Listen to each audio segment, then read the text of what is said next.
Seguro que vendrá luego más gente, pero pues vamos a arrancar. Se excusa al gerente del hospital que iba a venir, pero bueno, le han convocado gente a una reunión y no lo ha podido hacer. Pero bueno, quiero dar las gracias de nuevo al Hospital de la Beata de las Hermanas Hospitalarias pues, por ofrecernos sus instalaciones para poder desarrollar estos encuentros, estas actividades que, bueno, son muy interesantes y que las hacemos dentro, como sabéis, de los objetivos de la Fundación Oncoayuda, que lo que trata básicamente es de generar encuentros como este, donde los pacientes, sus familiares, sus hospedadores se puedan encontrar cómodos en medio de pues, bueno, todo el trabajo que tienen que hacer en contra de su enfermedad.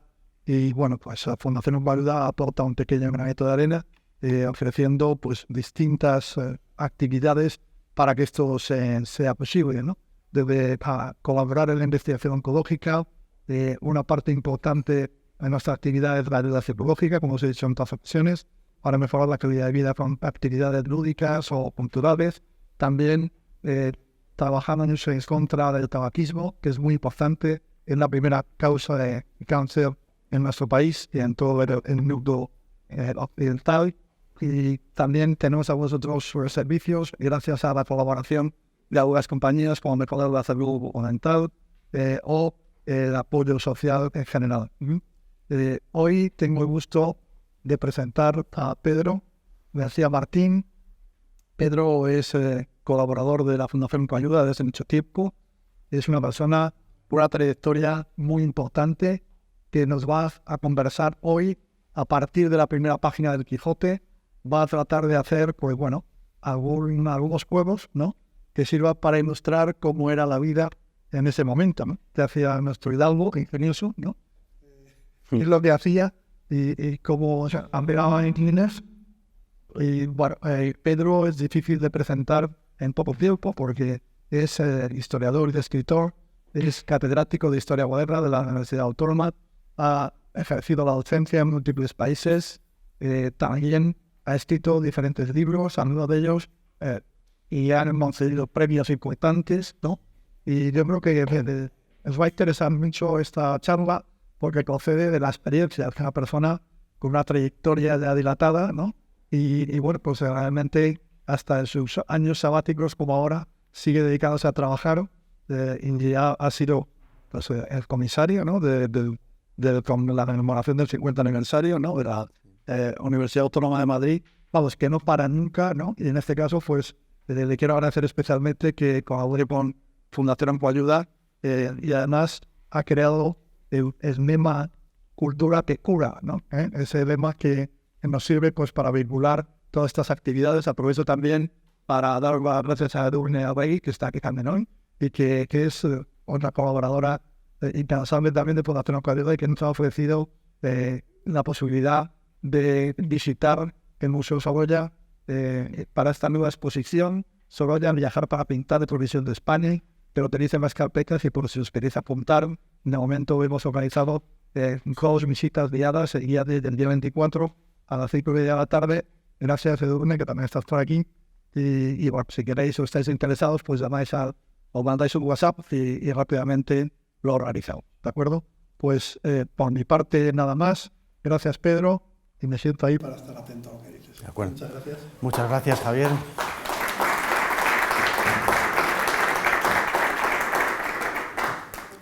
Gracias, Javier, por tan generosa presentación, a todos ustedes por su asistencia, en particular a 2 voluntarios que me acaban de vender lotería porque me han garantizado que toca. Y vamos a iniciar esta charla que espero que sea bastante interactiva. Pero antes que nada creo que corresponde expresar mi agradecimiento a la dirección del Hospital Beata María Ana, que nos ha cedido este salón de actos, a los directivos de la Fundación Oncoayuda y a todos ustedes por asistir y espero que por participar. Como apuntaba Javier, reanudamos las actividades del programa Cultura que cura, auspiciado por la Fundación Oncoayuda. Algunas de estas actividades las iniciamos en la primavera con una visita al Madrid del siglo de oro, al Madrid cervantino, y con una conferencia sobre los mapas. Vamos a reanudarlo con otra charla que espero que sea, repito, participativa, y es sobre solo la primera página del Quijote, solo la primera página como punto de partida. Porque miren ustedes, cualquier lector medio cree que entiende sin problemas el texto de esa primera página del Quijote.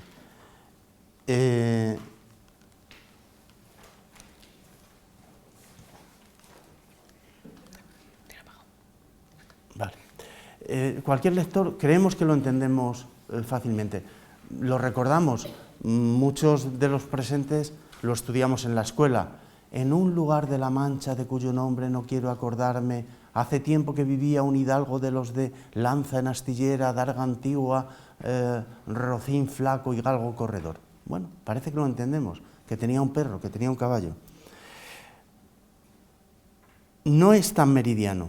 Lo que trataré de demostrar es que esa primera página contiene un retrato arquetípico de un hidalgo manchego del siglo de oro y que no hay ni una sola palabra escrita al azar.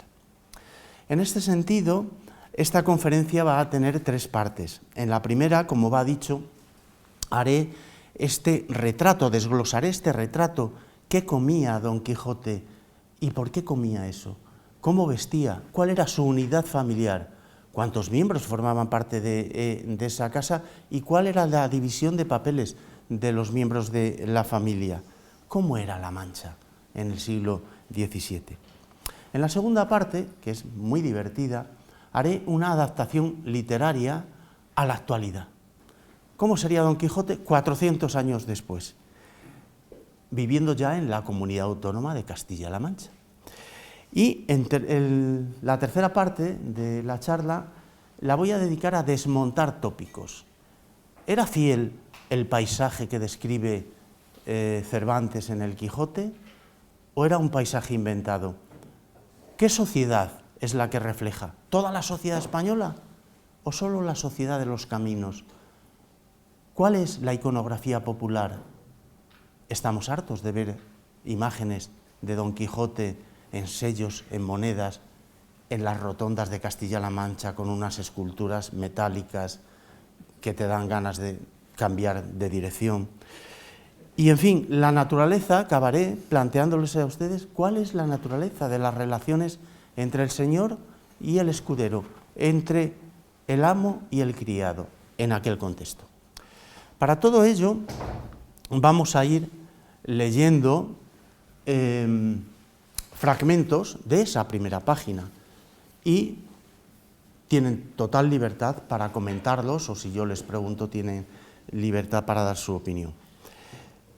Lo primero que nos encontramos es un capítulo primero que dice que trata de la condición y ejercicio del famoso y valiente hidalgo Don Quijote. ¿Por qué Cervantes distingue entre condición y ejercicio? Porque eran dos cosas distintas. Condición eran las circunstancias personales de aquella época, de un súbdito de aquella época. Pero el ejercicio era el modo en el que ponía en práctica esas circunstancias personales en el marco cerrado de una aldea. Pues bien, en un lugar de la Mancha, de cuyo nombre no quiero acordarme, vivía, vamos a quedarnos con la palabra lugar. Debo decirles que la palabra lugar en el Quijote ha desatado una polémica que dura 400 años. Las discusiones estériles se han sucedido y se han enfrentado los pueblos entre sí por 2 razones. ¿Cuál es el natalicio de Cervantes y cuál es el domicilio del Quijote? El natalicio de discutir sobre el lugar natal de Cervantes es una auténtica tontería, es baladí. Se lo disputan pueblos como Argamasilla de Alba, como Tomelloso, como Alcázar de San Juan, Bollullos del Condado. ¿Qué más da si sabemos que nació en Alcalá de Henares? Porque conservamos la partida de nacimiento y que nació el día de San Miguel, por eso le pusieron Miguel de Cervantes Saavedra. Y conservamos la pila bautismal que está en la plaza de Cervantes, que hoy lleva su nombre, de Alcalá, en el norte, en la iglesia de Santa María. Es decir, que esto no admite discusión, aunque los cervantistas, como todos los colectivos, siguen alimentando esas rivalidades. La segunda cuestión: ¿dónde estaba domiciliado Don Quijote? Lo primero que debo decirles es que si Cervantes no dice el lugar, la localidad de Don Quijote, es porque no quiere.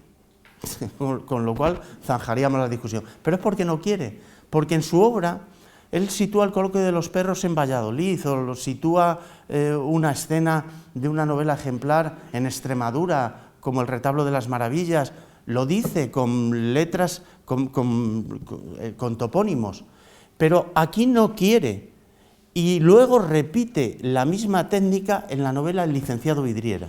No sé si la recuerdan ustedes, un muchacho aparece dormido en las orillas del Tormes y unos caballeros estudiantes le preguntan: ¿a qué has venido a Salamanca? Dice: a estudiar. Dice, le vuelven a preguntar: ¿y de dónde eres? No quiero decir mi lugar de procedencia hasta que no honre a mis padres. ¿Cómo los vas a honrar? Haciendo una carrera. Es decir, no quiere el escritor decirlo. Pero es que además, en castellano, en español, la palabra lugar significa una aldehuela, un sitio pequeño, está definido por el diccionario. Y cualquier historiador o cualquier especialista en ciencias sociales que haya manejado vecindarios, censos, catastros de la España moderna, sabe que los peritos utilizaban una nomenclatura específica para calificar a los núcleos de población. Estos se denominan de forma diferente según el número de habitantes y se los voy a enumerar de menor a mayor. El menor, y aparecía así en los mapas, despoblado, un sitio que una vez estuvo poblado y ahora está vacío. Luego, sitio, lugar, aldehuela, aldea, pueblo, villa, ciudad y capital. Madrid es villa y corte, no es ciudad en sus orígenes. Cuando se fija, Felipe II dice: la monarquía debe tener un corazón que lata, a través del cual lata el resto del imperio. Cuando fija en el centro del imperio la capitalidad, lo hace en una villa, no en un pueblo, no en una ciudad, en una villa. Bueno, pues en ese sitio, no ha mucho tiempo, que vivía un hidalgo, se lo voy a ir traduciendo, que vivía un hidalgo de los de lanza en astillero. Esto quiere decir que tenía una lanza en un perchero, adarga antigua, que tenía un escudo antiguo, rocín flaco, un jamelgo y un galgo corredor. Bueno, vamos a ver qué significa esto, porque es muy importante. Decíamos, condición y ejercicio. Yo soy noble, pero ¿cómo quiero que me vean los demás? ¿Cómo ejercito mi condición de noble? Voy a tener visitas en casa.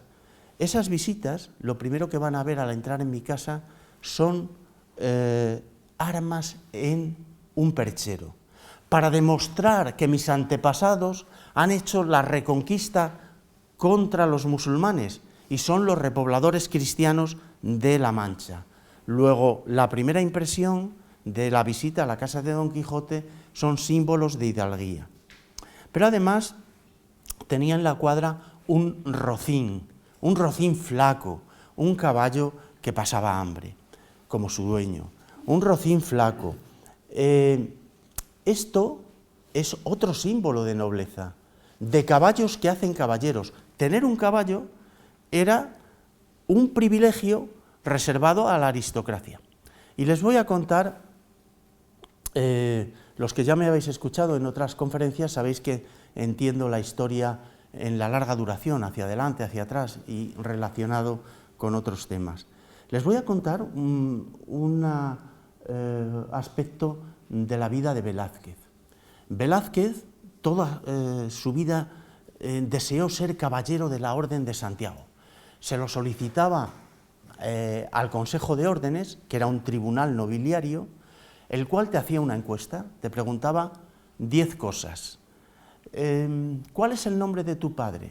Fulanito de tal. ¿De qué lugar eres natural? De Sevilla.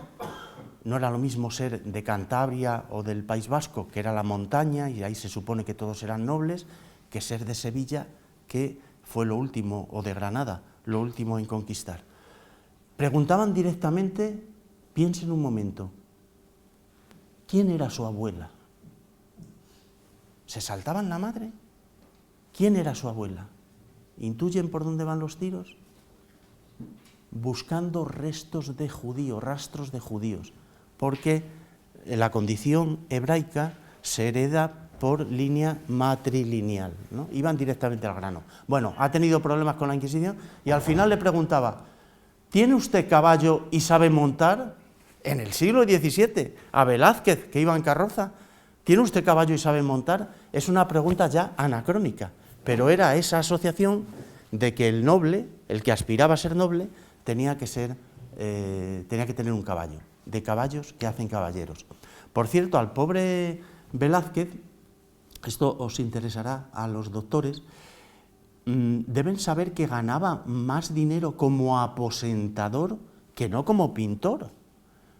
Como pintor ganaba muy poco y es un pintor genial. Aposentador era el maestro de ceremonias, el que organizaba las comidas, las visitas, donde había una cena oficial, donde se sentaba cada uno. Ganaba dinero por esto. Y cuando solicitaba el hábito de la Orden de Santiago, le rechazaban inmediatamente por el apellido. Diego de Silva y Velázquez. Silva es un apellido judeoconverso. En segundo lugar, le rechazaban porque trabajaba con sus manos. Un noble cristiano no trabajaba con sus manos. Es decir, aunque fuera la pintura sublime, pero era un ejercicio mecánico. Comento una cosa de él y luego vuelvo sobre esto. Él fallece porque le encargan como aposentador ir a la isla de los Faisanes, que está entre España y Francia, es un condominio, porque va a haber un matrimonio, se va a firmar la paz de los Pirineos entre Francia y España y va a haber un matrimonio de una infanta española con un rey francés, que es Luis XIV. Entonces tiene que irse 2 semanas antes, preparando por los pueblos, dónde va a dormir el rey, la corte real. Bueno, estiman los médicos de la época que a resultas de este esfuerzo, que ya tenía 70 años, y una complicación de vejiga, falleció al volver a Madrid. La otra cosa es, fíjense, esta sociedad tan rígida se permitía determinadas bromas. Tiene Calderón de la Barca una comedia que se llama Las órdenes militares, donde es Jesucristo el que pide entrar en una orden militar y le rechazan, pero ¿cómo va a entrar usted? Si es judío y además su madre es lavandera y su padre es carpintero, son oficios viles, rechazan a Jesucristo y le dicen, vaya a Portugal, que ahí tienen más manga ancha. Bueno, pues así estaban las cosas. Vuelvo al Rocín. En el Quijote hay una conversación muy interesante entre Babieca, el caballo del Cid, y Rocinante. Van hablando, ¿y qué tal con tu amo? Bien, me trata bien, el mío me da poco de comer, y hay un momento que se quedan en silencio y le dice Babieca a Rocinante, estás muy callado, ¿no? Metafísico estáis. Y responde, dice, es que no como. Es que no como. Por lo tanto, tenía un rocín para simular que era noble. Y tenía un galgo corredor, muy importante, porque ya los nobles no hacen la guerra. Aunque lleven el hábito de una orden, ya no hacen la guerra. Entonces, ¿cuál es el sucedáneo que ha sustituido al combate? La caza. Por eso todos tenían un coto de caza, todos tenían un galgo corredor, aunque Cervantes practicaba poco la caza. Recordarán cuando una campaña de los años 60 para preservar contra los incendios en el monte, porque los cotos de caza privados de la nobleza han perdurado mucho, y entonces la campaña decía, cuando el monte se quema, español, algo suyo se quema, señor conde. recuerdan la campaña, pues era eso, los cotos que se sustraían, siempre fue un debate de siglos, a las tierras comunales de los pueblos. Bueno, pues ya tenemos la presentación de si hacemos una visita a Don Quijote, que nos encontramos en su casa y en su cuadra, y el galgo moviéndose por las estancias.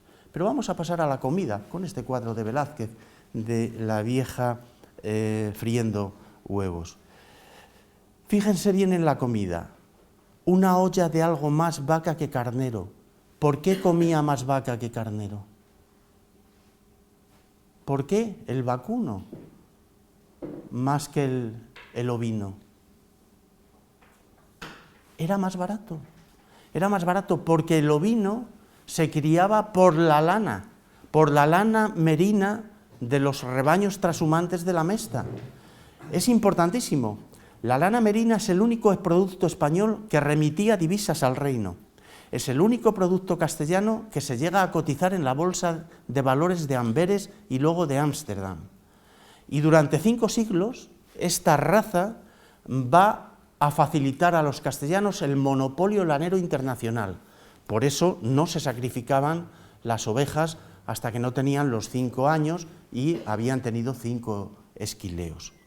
Pero es que además la cena, fíjense, salpicón, carne picada, todas las noches salpicón.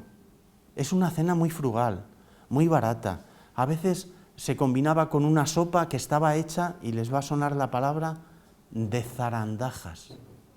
¿Conocen la expresión? Esos son zarandajas. Porque estaba hecha con berros, con hierbas que se cogían en las orillas de los ríos. Es decir, ya vamos teniendo hambre. Duelos y quebrantos los sábados. Duelos y quebrantos los sábados. Duelos y quebrantos son huevos con torreznos. ¿Por qué los sábados comía huevos y no el martes y torreznos? ¿Se les ocurre? Para demostrar que era cristiano viejo y que no era porcófobo como los musulmanes, como los judíos. El sábado, el día sagrado, el viernes para los musulmanes, el sábado, él comía tocino para demostrar que era cristiano viejo. Esto no es ninguna tontería, ¿eh? Hay procesos de la Inquisición donde un vecino ha denunciado a otro, a un judeo converso, dice, porque huelo y no huele a grasa, no cocina nunca cerdo. Hay delaciones de ese tipo por el olor. Lentejas los viernes, ¿por qué? La vigilia, no se podía comer carne, pero es que además, si se dan cuenta, el retrato que estamos haciendo es de una pobreza extrema, porque los nobles, y esto yo lo he conocido de niño, en la España de los 60, podían pagar una bula al cura párroco para comer carne el viernes. Él no tiene dinero para eso, por eso come las lentejas. Y los domingos se permite el lujo de un pichón, un palomo.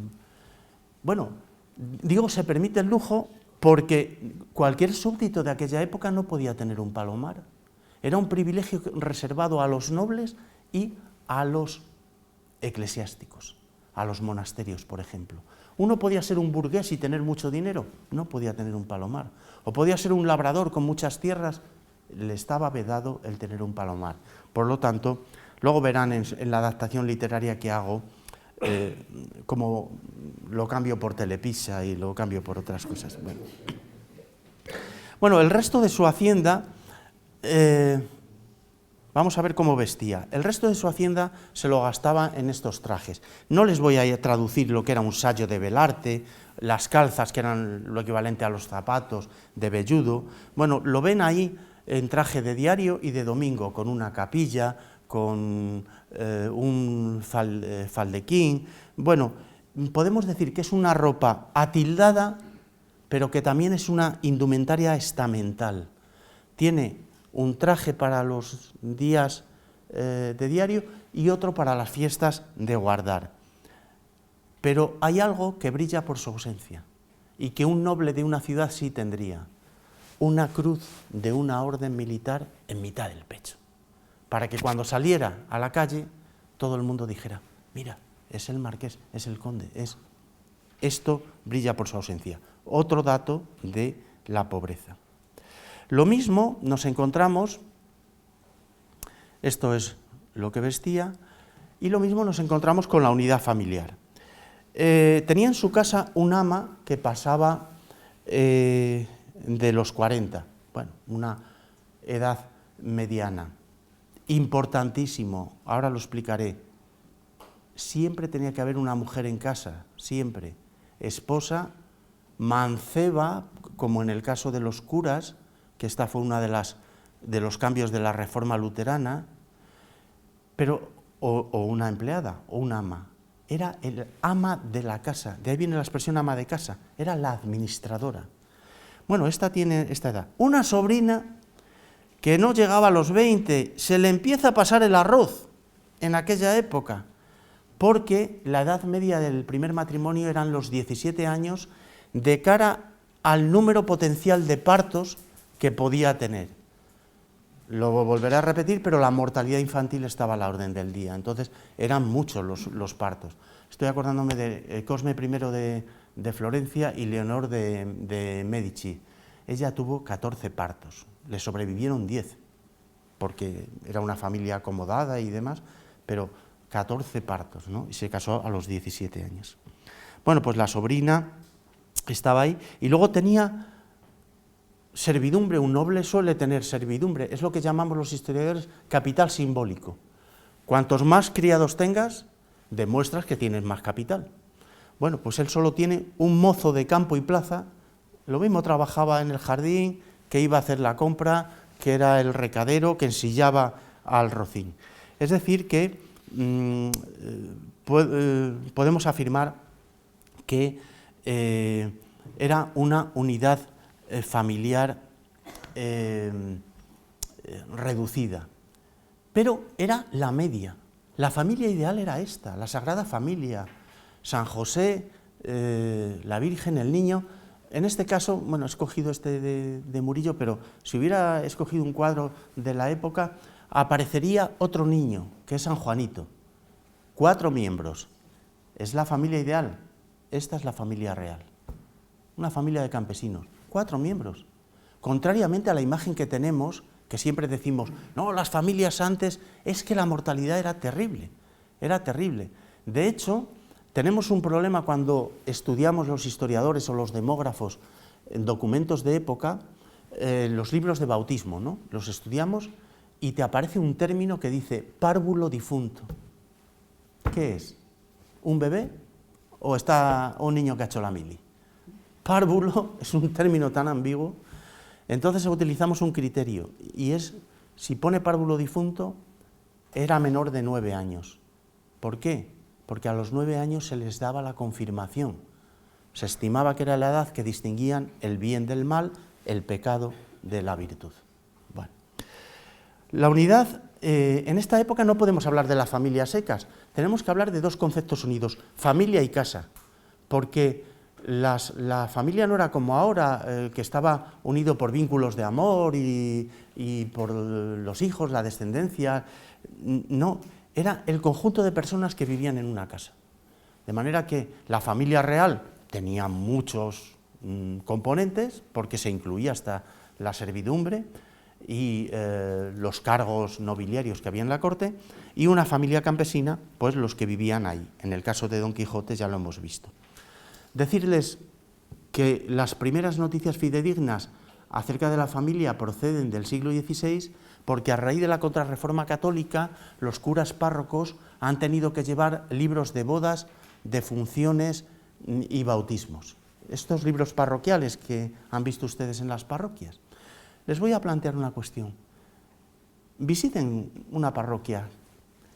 ¿Cuáles creen de estos libros de nacimientos, bodas y de funciones que son los que están mejor conservados? Que tienen tapas, que están menos manoseados.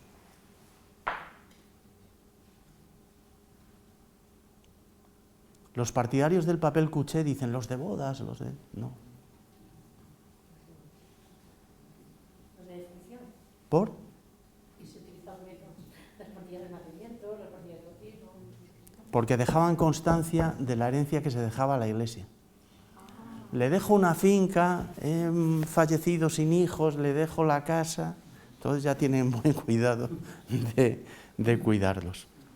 Bueno, decirles con un arreglo a la familia que de acuerdo, era una familia patriarcal, evidentemente, y de acuerdo con los principios patriarcales del momento, el pater familias era a la vez esposo y padre, porque era el dueño de la casa, estaba encargado de la defensa del honor cara al exterior, de la representación del núcleo familiar, pero también de la salud, no solo física, sino de la salud espiritual de los miembros de la casa. Y por eso le debían obediencia los hijos, la esposa, y podía decidir los cónyuges de sus hijos, no siempre, no por amor, sino muchas veces por acuerdos. La hija del molinero se casaba con la del campesino, eran estrategias que iban precedidas del compromiso, el acto en el que se acordaba la situación material de las dotes y donde muchas veces los novios se conocían. Mientras que la dueña de la casa era la administradora, la encargada de la dirección de la vida doméstica y en muchos casos de la educación de los niños mientras eran pequeños. Ya los sacerdotes de la época ya se quejaban de que se educaba mal a los niños. A las niñas se les enseñaba a ser presumidas y a los niños a ser bravucones. O sea que esto viene de muy antiguo. Y los hijos eran considerados en muchos casos hasta como mano de obra barata que ayudaba a aportar ganancias suplementarias a la casa, y desde luego había un trato diferente entre el primogénito y el resto de los hermanos, los segundones. El primogénito era el que iba a recibir la herencia, los segundones malvivían a la sombra del mayor, pero si se llevaban mal les quedaban dos salidas, la iglesia, monjes y monjas, o el ejército. Hay una frase, un refrán en el Quijote que es iglesia, mar y casa real, ¿no? Era la salida para los segundones. Pues bien, nuestro Don Quijote frisaba la edad de 50 años y tenemos también la descripción de cómo era. Bueno, 50 años en aquella época estamos hablando de un anciano. Estamos hablando, no lo digo en tono peyorativo, y es hasta una palabra bonita, antes se utilizaba en los pueblos, de un viejo que empieza a hacer locuras, como salir a los caminos a resolver todos los conflictos que había en el mundo. Por eso el Quijote, ahora han leído ustedes cosas excelsas sobre el mismo, pero era un libro de risa, era un libro de humor, por eso causaba tanta sensación en el momento, porque se llevó enseguida a las fiestas universitarias, al teatro, y se reían de, pues eso, un anciano va a lomos de caballería, ve a lo lejos a una aldeana y le lanza requiebros, Dulcinea, eres la más hermosa, y en la película de Orson Welles, que al final no llegó a estrenar, pero que se estrenó en el 92 haciendo una composición, le dice la aldeana, quita para allá, viejo, quita para allá, déjame en paz. Bueno, por eso causaba gracia y lo entendía todo el mundo. Pero es que esta explicación, complexión recia, seco de carnes, enjuto de rostro, gran madrugador, es una descripción médica. Está basada en este tratado, el examen de ingenios del doctor Huarte de San Juan, el cual, basándose en Galeno, basándose en Hipócrates, lanzó la teoría de los humores. Este libro se tradujo a todas las lenguas cultas de Europa, según el cual el cuerpo humano está formado por una combinación de estos humores: la sangre, el semen, la bilis, la flema. Dice el doctor, si están en equilibrio, no estamos enfermos. Cuando uno de ellos se sobrepone al resto y tal, entramos en enfermedad. Y lo explica muy bien con la expulsión del paraíso. Dijo, esos que Eva, un humor se le torció, cogió la manzana y claro, en el paraíso estaban templados, había buen clima, se destemplaron y tuvieron enfermedades al salir del paraíso. Es la explicación del equilibrio de humores. Por lo tanto, estas características de Don Quijote nos dicen que era propenso al humor colérico, que se enfadaba por todo, y en la novela se cabrea con todo el mundo, y acaba peleándose con el vizcaíno y con el otro, porque enseguida se enfadaba. Por lo tanto, la figura de Alonso Quijano, del Quijote, aun siendo reconocible en el panorama de Castilla de la época, es en gran medida fruto de lo que había leído Cervantes, en materia médica o en materia literaria. Es fruto de la imaginación de Cervantes. Ese Alonso Quijano, tenemos otro elemento, este hidalgo, los ratos que estaba ocioso, que eran la mayor parte del año, porque como era noble no trabajaba con sus manos, se dedicó a leer libros de caballerías, con tanta afición que olvidó el ejercicio de la caza, se olvidó del galgo y demás. Bueno, Cervantes dice que tenía 100 libros grandes y otros tantos de menor tamaño, encuadernados, porque entonces los libros se compraban sin las pastas, estas las tenías que pagar aparte. Esto es imposible, que en un rincón de la Mancha hubiese un hidalgo con 200 libros, porque 200 libros era el número de la biblioteca de Fernando el Católico.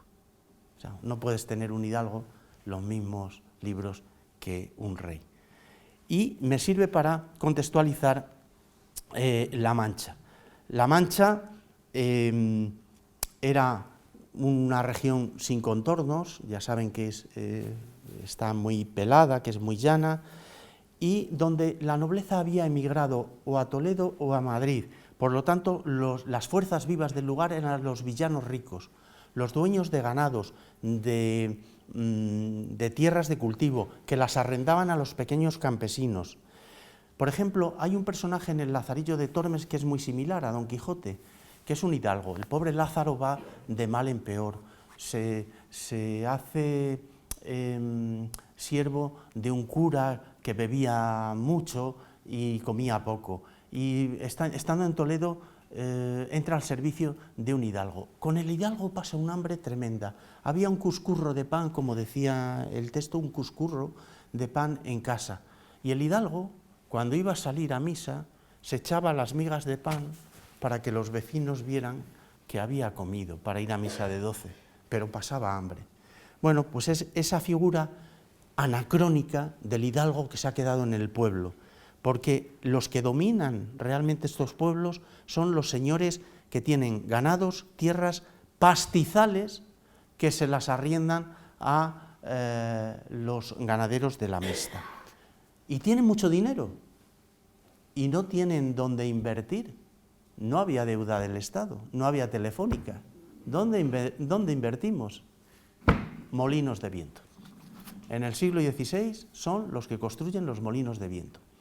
¿Cómo no iba a extrañarle a un noble de pueblo que sale por primera vez de su aldea y ve unos aparatos que están como braceando? Eran gigantes.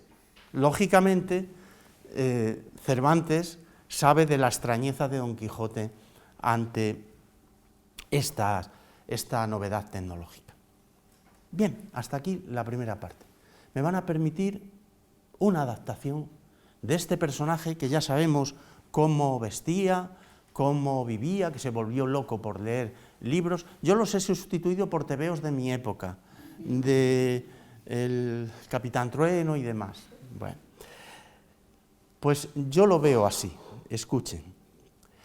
En una residencial periurbana de la Comunidad de Castilla-La Mancha, de cuyo nombre promocional no hace al caso acordarse por evitar publicidad gratuita, no ha mucho tiempo que vivía un aristócrata venido a menos de los de escudo heráldico en el salón, foto con su majestad el rey durante una audiencia a la Asociación de Amigos de los Castillos, teléfono móvil de primera generación, automóvil de marca que ya no se fabrica y lazarillo cruce entre pastor alemán y chucho que ha tenido por escuela la calle. Una olla más de verduras que de vaca loca, disimulada en cocina de vitrocerámica, abstinencia las más de las noches, encargo a Telepizza o visita a un chino los sábados, algún extra los domingos y fiestas de guardar, consumían la tercera parte de sus partidas presupuestarias.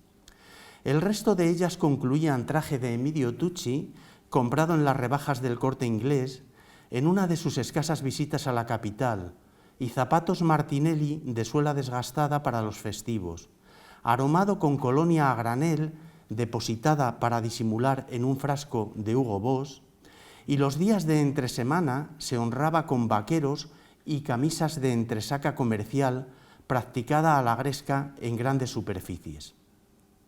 Tenía en su adosado a una asistenta por horas, emigrante sin papeles, a la que distraía el pago de las cuotas a la seguridad social, más por escasez mutua que por mala fe. Una sobrina que no llegaba a los 35 y que no había forma de que se independizara por mor del buen cobijo y mejor llantar, y un mozo licenciado en Historia en paro, que lo mismo catalogaba la biblioteca que mandaba emails de despacho secretarial. Frisaba la dulce tercera edad nuestro caballero desde que se acogiese a la jubilación anticipada y a los beneficios sociales que siempre proporciona a todos los ciudadanos de pro el estado del bienestar. Quieren decir que tenía por sobrenombre Quijada, Quesada, da lo mismo, lo más verosímil es el NIF de Hacienda. Es pues de saber que este sobredicho hijodalgo, los ratos que estaba ocioso, que eran los más del año, le dio por leer bestseller de los que encabezan las listas de ventas con tanta afición y gusto que se olvidó de todo punto del ejercicio de la petanca y aún de la administración de su hacienda. Y llegó a tanto su curiosidad y desatino en esto que canceló los ya de por sí menguados fondos de inversión para comprar libros de grandes tiradas, premios televisivos, comentados en las tertulias radiofónicas y reseñados en los suplementos de los periódicos. En resolución, se enfrascó tanto en su lectura que pasaba las noches leyendo de halógena en halógena y los días de cuarto en cuarto, y del poco dormir y del mucho leer se le atrofiaron las neuronas, de manera que dio en padecer estrés crónico. Llenósele la fantasía de todo lo que leía en los bestsellers y, rematada ya su psique, vino a dar en el más extraño pensamiento que dio enfermo mental de cuna noble en el mundo. Y fue que le pareció conveniente y necesario, para el aumento de su honra, fundar la ONG Hidalgo Sin Fronteras e irse por todo el mundo para ejercitarse en la solidaridad con los desfavorecidos, la defensa de los derechos humanos para cobrar eterno nombre y fama. Bueno, esta es mi adaptación, que no sé si es muy acertada. Teníamos alguna adaptación voluntaria, ¿no? ¿Alguien se ha animado? ¿Alguien ha escrito algo de algún pasaje de Don Quijote? ¿Nadie?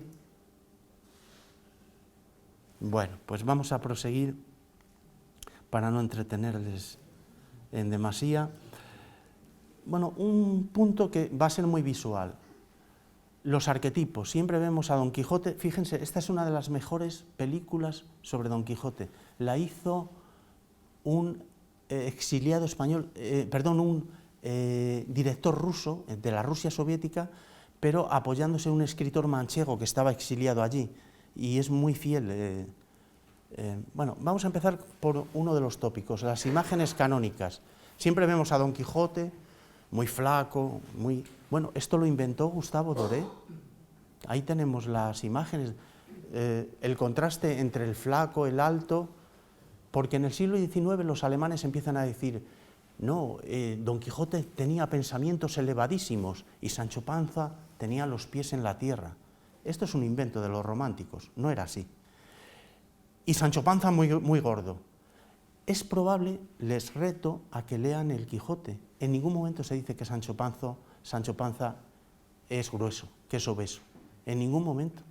Panza era el apodo del pueblo, que había heredado de su abuelo, de su padre, probablemente ellos sí, pero no hay ninguna descripción. Pero esta imagen canónica se va a repetir. La del caballero vencido. Don Quijote al final vive loco y muere cuerdo.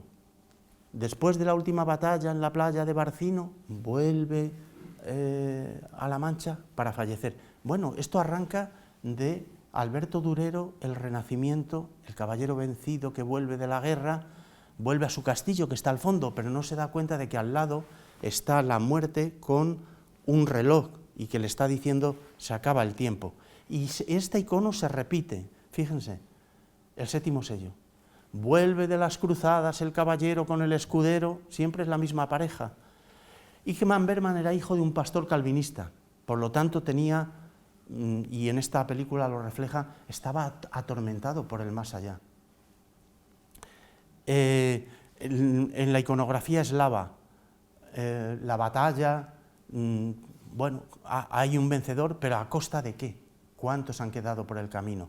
Fíjense en el color del caballo y en el color de este caballo. Lo explicamos en el recorrido de Madrid.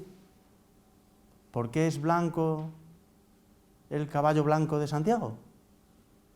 ¿Lo recuerdan? Maniqueísmo cromático, lo verán en las series de televisión. El blanco es el bien, el negro el mal. Isabel, la serie Isabel, Isabel va de blanco, los enemigos de negro. Maniqueísmo cromático. Hasta Mingote, ¿no? Vuelve a casa derrotado. Y dio lugar a este famoso poema de León Felipe, por la manchega llanura se vuelve a ver la figura de Don Quijote pasar, va cargado de amargura, precioso, que es más conocido en España por la versión de Serrat, todo hay que decirlo. Bueno, otra constante, la locura. La locura por leer muchos libros. Es que yo he encontrado un fragmento en la Biblia, en el Eclesiastés, donde dice, como leas muchos libros te vas a volver tonto. Digo, hombre, pero como me dice esto la Biblia, pues empezamos bien.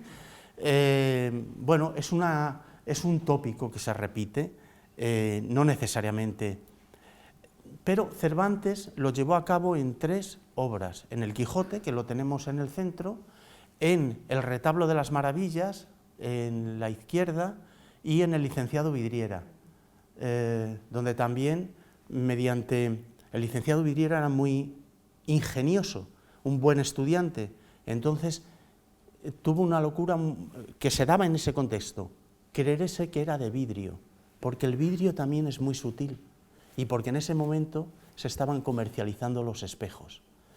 Por eso se creía que era de vidrio. No tiene que ver con la enfermedad actual de los huesos de cristal, no tiene nada que ver, sino la hermana de Richelieu también creía que era de vidrio.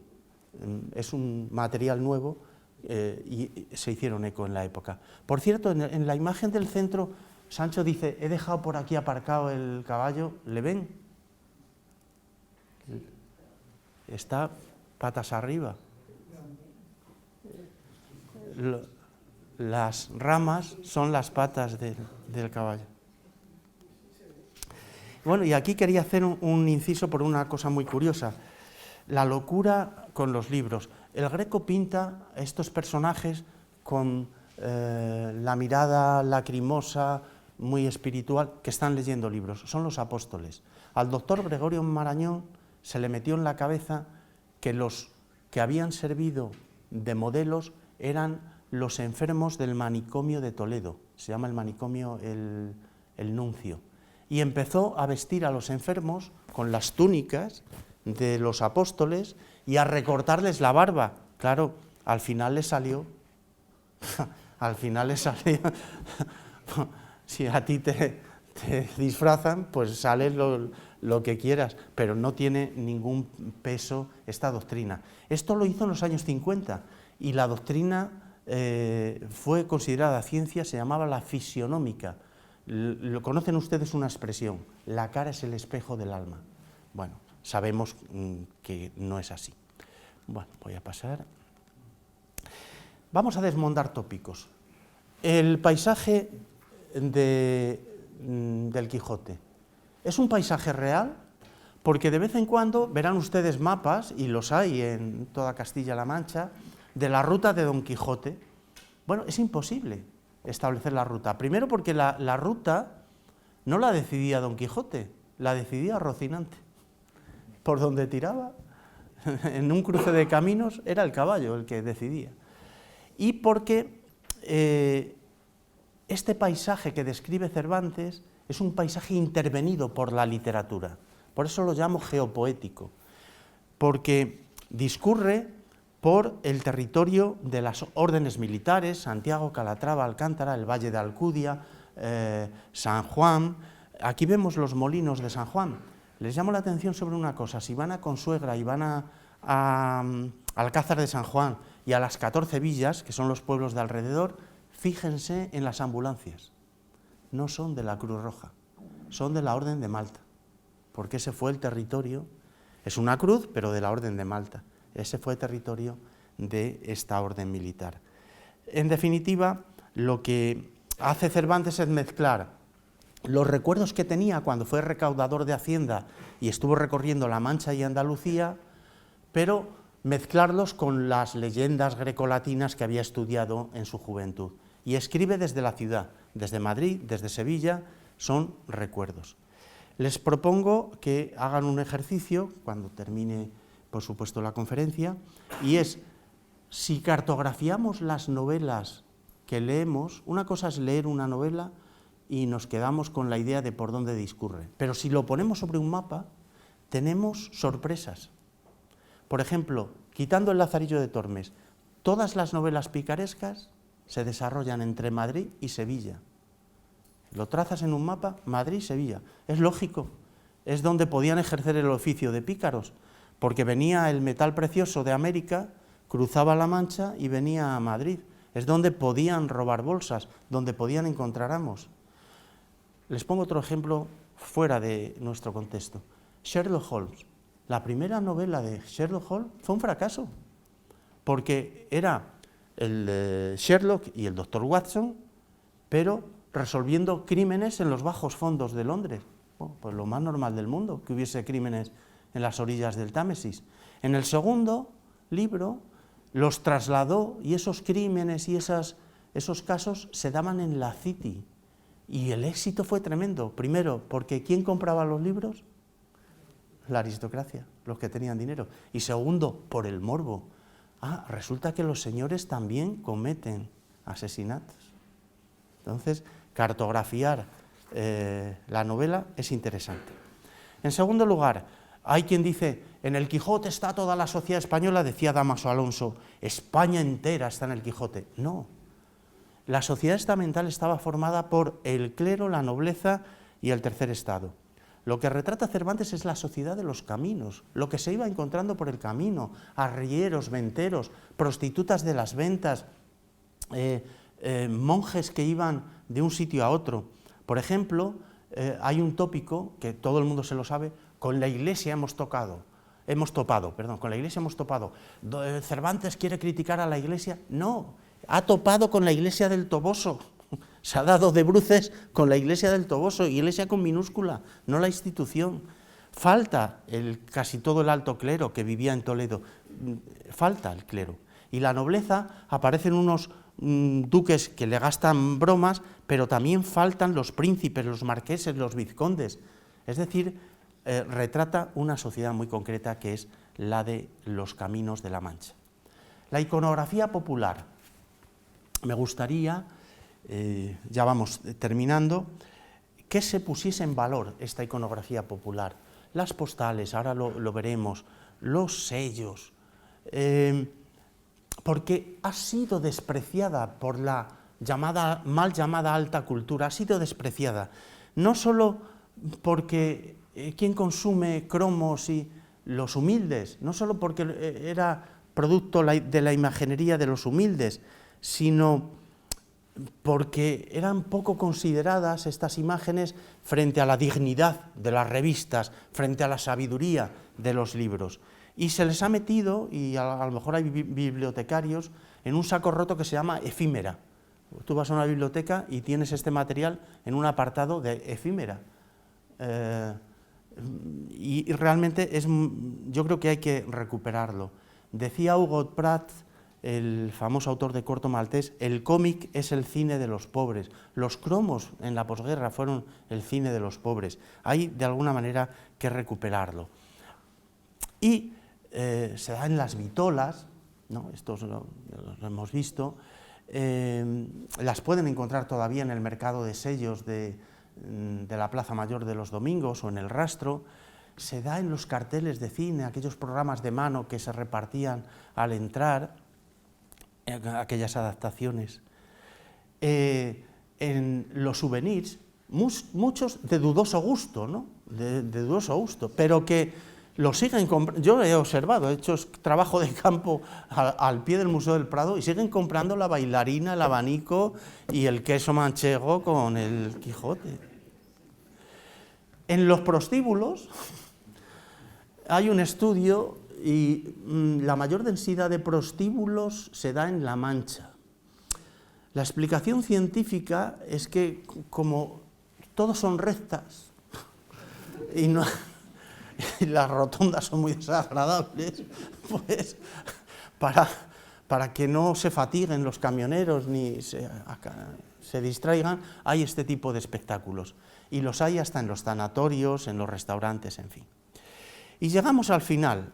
¿Cuál era la relación, la naturaleza de las relaciones entre Don Quijote y Sancho? Fíjense este chiste de Forges que no tiene desperdicio.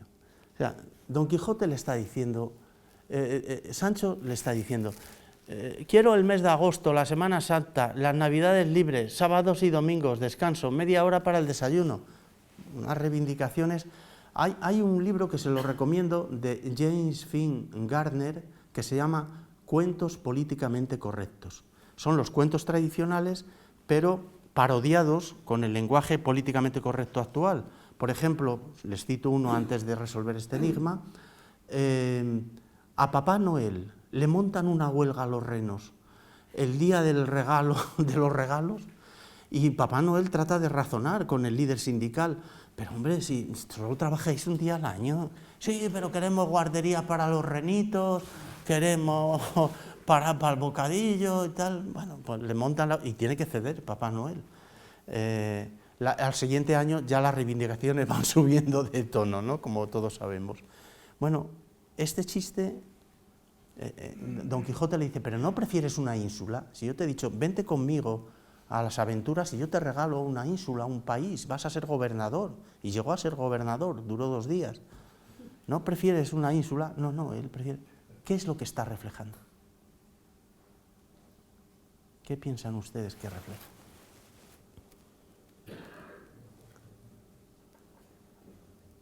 El tránsito del feudalismo al capitalismo. Don Quijote vive en una sociedad feudo-vasallática. Tú eres mi criado, yo te protejo y te doy compensaciones. La sociedad del siglo XVII está viniendo el oro de América, está viniendo el capital mercantil de Europa, don Dinero y doña Honra están luchando y es una sociedad ya capitalista. Capitalismo mercantil, no industrial, pero capitalista. Entonces se enfrentan esas dos mentalidades, la de Don Quijote, que es anacrónica, y la de Sancho, que es la de futuro. Y acabo con una propuesta humanista. Fíjense bien en quiénes son los cuerdos y quiénes son los locos. ¿Quiénes son los cuerdos y quiénes son los locos? Bueno, pues con esta broma terminamos este recorrido sin salirnos de la primera página del Quijote. Muchas gracias.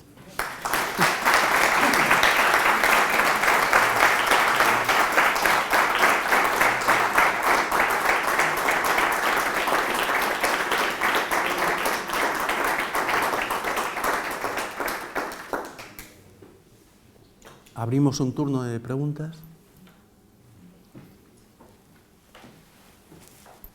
Sí. No es una pregunta, es una propuesta de dar las gracias a la Fundación por la idea y de la manera brillante que la idea se ha desarrollado. Hemos asistido a una cascada de cultura vertida ordenadamente y poniéndonos delante de nuestras miradas algunas verdades de la historia que todavía se van descifrando. Nada más. Muchas gracias. De verdad. Gracias a usted por esas palabras. Y bueno, ahora pueden aproximarse a la obra desde otra óptica, y no solo al Quijote, ya les digo, cualquier novela la sitúan sobre un mapa y les da otras lecturas. Si me permite decir que como yo soy jurista, la devoción por el Quijote y por Cervantes luego, extendiéndolo luego a todas sus obras, se ha debido a que hemos encontrado los juristas verdaderas fuentes argumentales. Nadie ha definido mejor a un juez que Cervantes en el Licenciado de Vidiella, nadie ha definido mejor la libertad que Cervantes en el Quijote, y nadie ha descrito mejor que él la tragedia, por ejemplo, de los galeotes. Sorprender una cadena de presos que va a través de esa mancha, parece ver un horizonte y los galeotes encadenados, y una tensión sobre la liberación de los que padecen persecución por la justicia, es apasionante. También es así que la biblioteca, muy modesta, pues la biblioteca pública del reflejo jurídico de Cervantes en general y del Quijote en particular es fantástica, y no hay un español, bueno, no español, porque por ejemplo en Francia las metáforas cervantinas son muy usuales. En Alemania lo son también, pero en un estrato alto de cultura, donde son bastante pesaditos con ellos. Bueno, ser alemán es un poco eso, no es broma, pero la devoción alemana, por el que yo he tenido mucha relación, y no así en el mundo sajón, y menos todavía en el mundo americano, donde yo no sabría quién es Quijote, Don Quijote, ni quién es Sancho Panza en el mundo americano. Sí. Es verdad que aparece, yo hice un prólogo a un congreso precisamente sobre Cervantes y el derecho, porque es que él lo padeció, estuvo encarcelado en varias ocasiones, pero esto me ha traído al recuerdo algo que les propongo. En el 2005, que se celebró el centenario de la primera parte del Quijote, me fui con un periodista a La Mancha para hacer un ejercicio como el que he leído, ver si encontraba equivalentes 400 años después. Bueno, los que cuidan los molinos ya no son molineros, no tenían idea. Intenté entrevistar a presos de Herrera de la Mancha para hacer el equivalente, no lo conseguí, pero voy al grano. ¿Y ustedes a qué personaje entrevistarían como equivalente de Dulcinea del Toboso? ¿A qué personaje? Sí, ¿a qué personaje actual? ¿A personaje actual? Sí, 400 años después, ¿quién sería Dulcinea del Toboso? Pues la reina de las fiestas. Entonces, le fui a hacerle una entrevista a la reina de las fiestas del Toboso, y me dijeron, vive en esa casa, era sábado, era la 1, no se había levantado.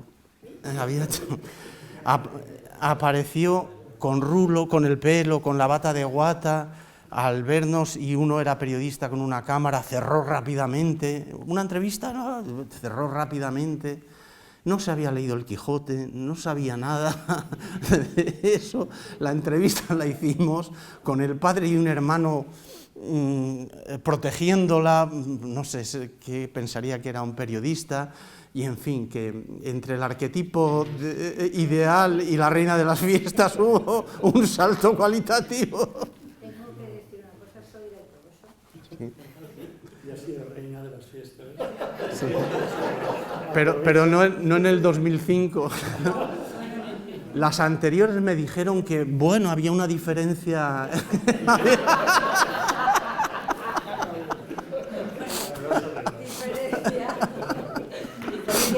Pero es cierto, y tengo que decir que en el pueblo, o sea, todos los niños de mi edad hemos aprendido a leer en el Quijote en latín, en lengua antigua.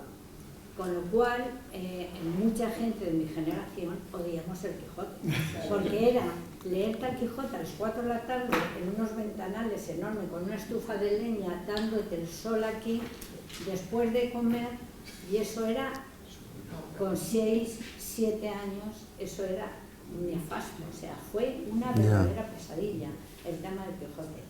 De hecho, luego después de un tiempo todo eso como se metió en un cajón, ¿no? Hasta que empezó, había un señor que tenía cantidad de documentación, Jaime Olmo, y este señor empezó a través del turismo, empezó a sacar esos documentos que tenía en casa y a recuperar la casa de Dulcinea, que es verdad, o sea, Aldonza Lorenzo vivió en esa casa, era hija de un doctor Zarco, del doctor Zarco, y es cierto que Cervantes, en su pasado, cuando estuvo allí como recaudador de impuestos, se enamoró de esta mujer, y esta mujer le dio calabaza.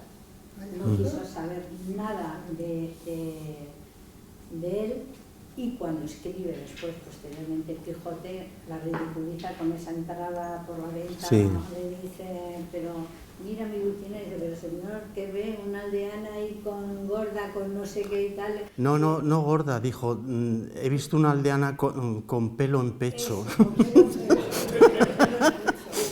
Pero fue la manera de vengarse de alguna manera de Ana Zarco, que se llama así, sí. Ana Zarco, se vengó, pero por otro lado es claro. La carta que le escribe y luego después el amor que le tuvo, pues, eso es lo que tenemos dentro de todos en papeles. Sí. Tenemos esto. Hombre, es que todo lo obligado y encima en latín, pues puede crear animadversión, pero lo mismo si a un niño le pones muy pequeñito a aprender piano varias horas. Con respecto a lo del latín, el otro día en el Congreso, no voy a citar la política que lo pronunció, sí, bueno, de Podemos, pero estaba diciendo, hay que acabar con este monarca, con el monarca actual, tiene que dejar el trono Felipe IV. No sabía leer números romanos, tiene que dejar, Felipe IV lo dejó hace mucho, lo dejó hace siglos. A lo mejor puede tener interés. Clienta del despacho de abogado de mi padre, tenía yo 12 años, era Sara Montiel, nada menos. La Dulcinea de nuestro tiempo. De Campo de Venta, de los Molinos. Y claro, fueron unos tiempos en los que salía del despacho, nosotros los mayores de casa, éramos 8, ¿no? Estudiábamos en el despacho de los pasantes y naturalmente estábamos asomados al pasillo cuando iba a llegar y pues, recuerdo un día en la mesa de casa que a mi padre se le empezaron a ir más allá de lo tolerable los elogios, y mi madre, que era mujer muy culta, le dijo, te recuerdo que Dulcinea en el Quijote es una mujer con greñas, le dijo, algo así, es una mujer con greñas, para que no personifiques las cosas. Pero eso muestra que en las conversaciones de una familia burguesita, ordinaria, profesional, estaba siempre lo que aprendíamos en la enseñanza primaria, que era a leer y a tener referentes. No sé si eso sigue así. No, a Sara Montiel, a propósito, esto es gracioso, cuando fue a rodar a Estados Unidos, pues claro, la cortejaban todos, ¿no? Y un americano así, un guiri en español, dijo, es usted muy buena y está usted muy simpática.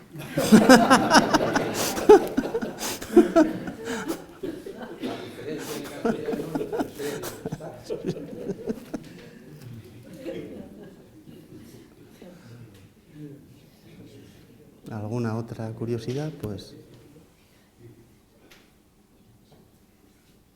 nada, un aplauso para nuestro ponente. Bueno, gracias.